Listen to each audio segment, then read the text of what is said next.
So I'm Noelle Gracy at Elsevier, and I would love to tell you that I invented the Library Advisory Board, but obviously I didn't. And Elsevier didn't either.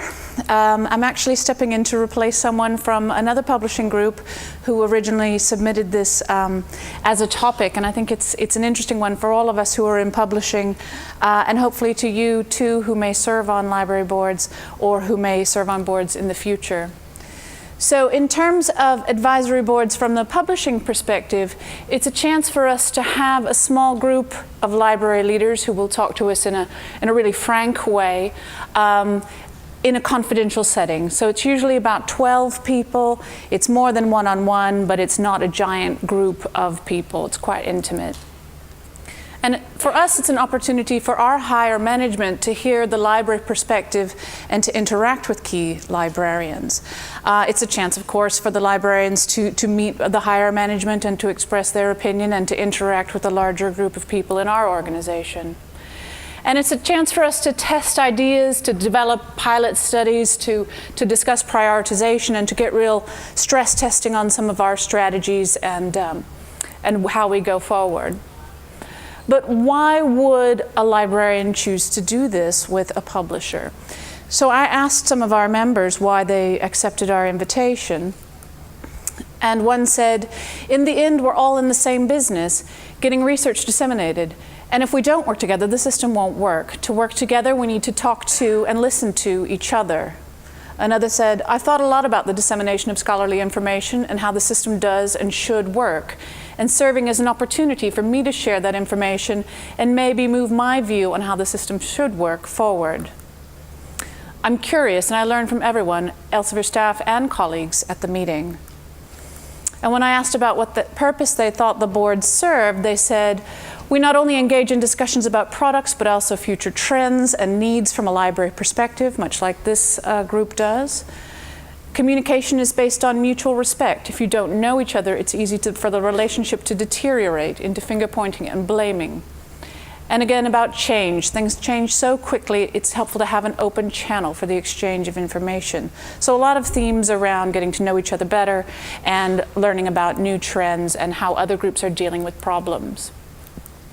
So we started our lab board about 15 years ago. It's one of the older ones. As I said, it's not uncommon to have a library advisory board. Ours started in North America, although we have 2 different chapters. It's made up of library directors, and it's a mix of research intensive, and it's a mix of public and private institutions. We have a separate board that advises us on corporate. We have a separate board that advises us on government library issues. But this is really the academic side of it. They serve for 3 years. That helps us to kind of come back to people and say, here's what we did, what do you think?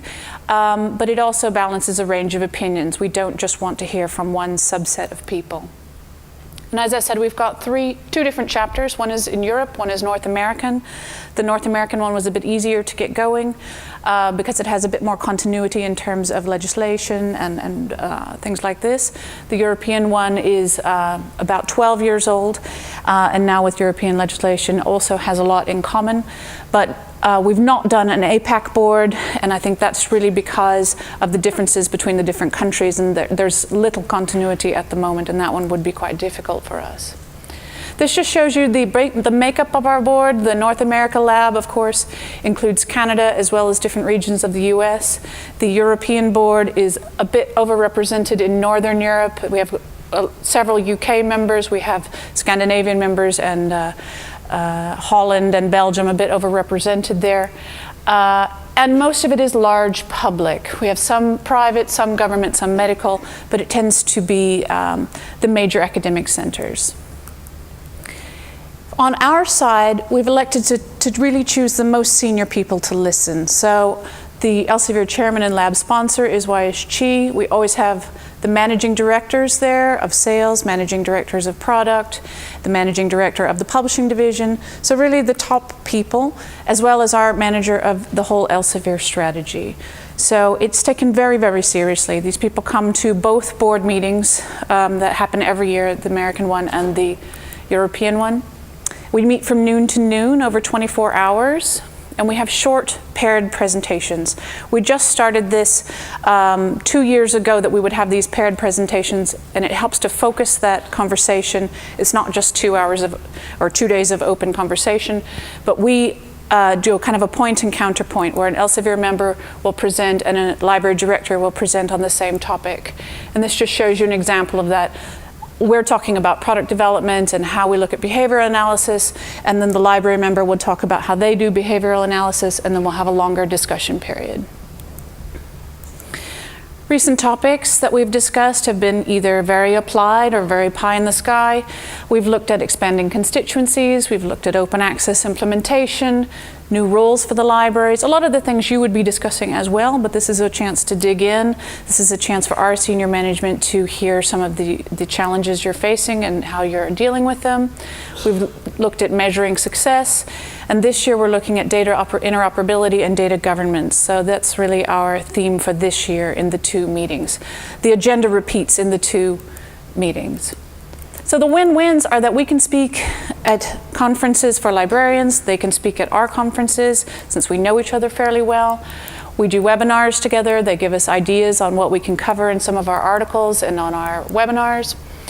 We've worked together to develop ethics seminars and workshops. And of course, as I said, we're looking on little pilots that we do together, exploring some ideas in terms of text mining, research data services, journal finder tool, marketing the library toolkits. These are all things that have come out of some of these discussions.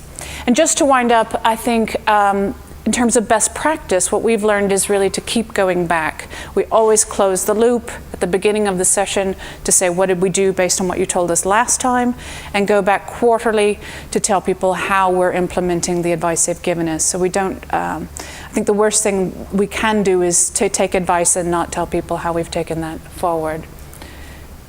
So we have other boards, just to wind up.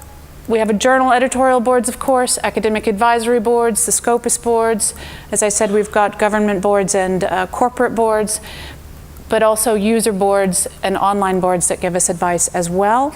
But the Librarian Advisory Board is the oldest and the most prestigious that we have, and something that I want to encourage other publishers to do in the way that works best for them, and to encourage you to join and to speak when you have the opportunity to. So, thanks very much.